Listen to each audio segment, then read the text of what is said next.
Okay sir, అందరికీ నమస్కారం అండి. గౌరవ ముఖ్యమంత్రి గారు జగన్మోహన్ రెడ్డి గారు ఆయన యొక్క విపరీత మనస్తత్వం అంటే మనం ఎన్ని ప్రశ్నలు వేసినా, ప్రతిపక్షాలు అడిగినా, పత్రికలు అడిగినా, ప్రజా సంఘాలు అడిగినా, కుల సంఘాలు అడిగినా, హేతువాదులు అడిగినా, న్యాయవాదులు అడిగినా, ఎవరు అడిగినా కూడా సమాధానం చెప్పరు. ఆయన సమాధానం చెప్పకుండా మౌనంగా ఉంటారు. ఆయన మౌనంగా ఉంటే ఆ ప్రశ్నలు అర్ధాంగీకారమా, ఆయన ఒప్పుకున్నట్ట, లేకుంటే ఆయన దగ్గర సమాధానం లేనట్ట? ముఖ్యమంత్రి గారి మనస్తత్వం విపరీత మనస్తత్వం అని రాష్ట్ర ప్రజలకు నేను తెలియజేస్తున్నా. కాదు అని ఆయన కానీ, ఆయన అనుయాయులు కానీ, ఆయన అంతేవాసులు కానీ ఎవరైనా చెప్పాలంటే చర్చకు మేము సిద్ధం. అది అతని మీద 11 ఛార్జ్షీట్లు వేశారండి సిబిఐ. 43,000 కోట్ల రూపాయలు తన తండ్రి ముఖ్యమంత్రిత్వాన్ని అడ్డు పెట్టుకొని కొట్టేశారు అన్నారండి CBI. That is on record. 11 ఛార్జ్షీట్లు కూడా సిబిఐ కోర్టులో వేశారు. సిబిఐ కోర్టు పరిగణలోకి తీసుకుంది. అన్నిటికీ కూడా క్యాలెండర్ నంబర్ ఇచ్చారు. విచారణ జరగబోయే సమయంలో, ఇది ఎప్పుడు 10 ఏళ్ల క్రితం, 31/3/2012 31/3/2012 ఛార్జ్షీట్లు వేయటం మొదలుపెట్టారు. అంటే 10 సంవత్సరాలు 11 సంవత్సరాలు అయింది. జగన్మోహన్ రెడ్డి గారి మీద ఛార్జ్షీట్లు వేసి 11 సంవత్సరాలు అయింది. ఆయన మీద కేసుల విచారణ ఎందుకో ఆగిపోయింది. ఎందుకు ఆగిపోయింది అనేది ఇప్పుడు సుప్రీంకోర్టులో విచారణ జరుగుతుంది. అందులోకి నేను వెళ్ళను, సబ్ జుడిస్ అవుతుంది కనుక.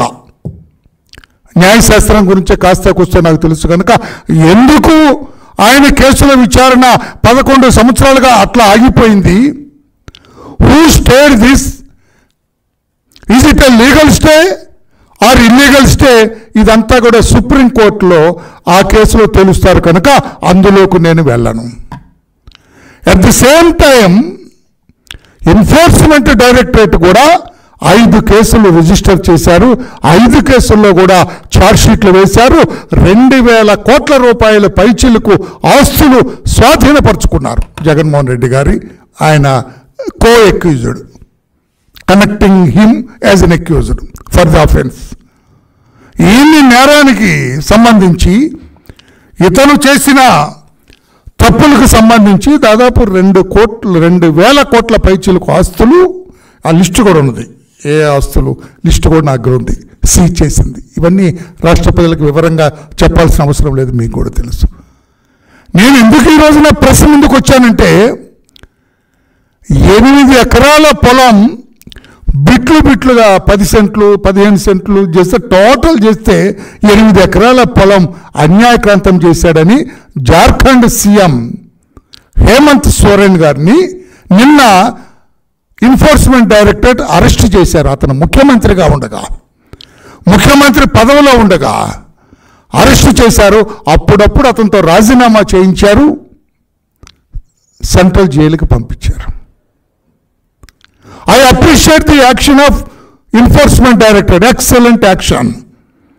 నేరం చేసిన వాడు ఎంతటి వాడైనా, ఏ స్థాయిలో ఉన్నా మన ఎన్ఫోర్స్మెంట్ డైరెక్టరేట్ ఏమీ కూడా వదలట్లేదు, గట్టిగా యాక్షన్ తీసుకుంటున్నారు. We appreciate them. At the same time మా ముఖ్యమంత్రి గారి వైపు కూడా ఒకసారి చూడండి అని ఎన్ఫోర్స్మెంట్ డైరెక్టరేట్ని కోరుతూ ఉన్నాను నేను. ఇక్కడ జగన్మోహన్ రెడ్డి గారు అని ఒక ఆయన ఉన్నారు, ఆంధ్రప్రదేశ్ రాష్ట్ర ముఖ్యమంత్రిగా. 4 సంవత్సరాల 10 నెలలుగా ఆయన ముఖ్యమంత్రిగా పనిచేస్తూ ఉన్నారు. అంతకుముందు ప్రతిపక్ష నాయకుడిగా ఉన్నాడు ఆయన. ఆయన మీద 11 ఛార్జ్షీట్లు సిబిఐ, 5 ఛార్జ్షీట్లు ఎన్ఫోర్స్మెంట్ డైరెక్టరేట్ వేసింది. 2,000 కోట్ల పైచీలకు ఆయన ఆస్తులు స్వాధీనం చేసుకుంది. ఎన్ఫోర్స్మెంట్ డైరెక్టరేట్ చూపు జగన్మోహన్ రెడ్డి గారి మీద ఎందుకు సరిగా పడటం లేదనేది నా ప్రశ్న. జగన్మోహన్ రెడ్డి గారి వైపు మీరు ఎందుకు చూడటం లేదు అనేది నా రెండో ప్రశ్న. ఎన్ఫోర్స్మెంట్ డైరెక్టరేట్ మీ చూపు పడని సేఫ్ ప్లేస్లో ఉన్నారు. ఆయన చుట్టూ సూర్యరశ్మి కూడా వెళ్ళదండి, చుట్టూ గోడ ఒక బంకర్లో ఉన్నాడండి ముఖ్యమంత్రి గారు. ఆ బంకర్లోకి వెలుగు వెళ్ళదండి, మా చూపు వెళ్ళదని అంటారా? మీ ఇష్టం, సమాధానం చెప్తే బాగుంటుంది అనేది నేను రాష్ట్ర ప్రజలకు. ఎందుకంటే ముఖ్యమంత్రి గారు చెప్పారు జనరల్గా, వరలరామయ్య నువ్వు తప్పు చేసావని ఎవరైనా నన్ను ప్రశ్నిస్తే నేను తప్పు చేయటం ఏంటా? నో, నేను అటువంటి వాడిని కాదు, తప్పు చేయను అని నేను సమాధానం చెప్తా. మరి ఈ ముఖ్యమంత్రి ఏమిటో దేనికి సమాధానం చెప్పడు. ఆయన 2004లో ఎన్నికల అఫిడవిట్లో 2004 ఎన్నికల అఫిడవిట్లో నా ఆస్తుల విలువ 2,12,00,000 చూపించాడు. రాష్ట్రపతులు వినాలి, మన ముఖ్యమంత్రి గారి విపరీత మనస్తత్వం అన్నాను, అది వినాలా. 2003, 2004 ఐటీ రిటర్న్స్లో ఆయన నా వివిధ మార్గాల నుంచి నాకు 9,19,951 రూపాయలు వచ్చింది అన్నారు ఆయన. అందులో 2 లక్షల రూపాయలు ఇన్కమ్ ట్యాక్స్ కట్టారు ఆయన. ఓకే, అంతవరకు. ఇక్కడ మనం అలర్ట్ అవ్వాలా, పాత్రికేయులు, వరలరామయ్య, రాష్ట్ర ప్రజలు కూడా. 2004 వరకు ఓకే, 9 లక్షల రూపాయల ఆదాయం, 2 లక్షల ఇన్కమ్ ట్యాక్స్ కట్టాడట. ఓకే. 2009 అంటే అప్పుడు నాన్నగారు ముఖ్యమంత్రి అయ్యారు. 2009 ఎన్నికల అఫిడవిట్లో ఆయన స్వహస్తాలతో రాసింది 77,40,00,000. ఈ 4 సంవత్సరాలు వాళ్ళ నాన్న ముఖ్యమంత్రిగా ఉండగా 77 కోట్ల రూపాయలు సంపాదించాడు ఆస్తులు. ఇది అనితర సాధ్యమా అని నేను అడుగుతున్నా.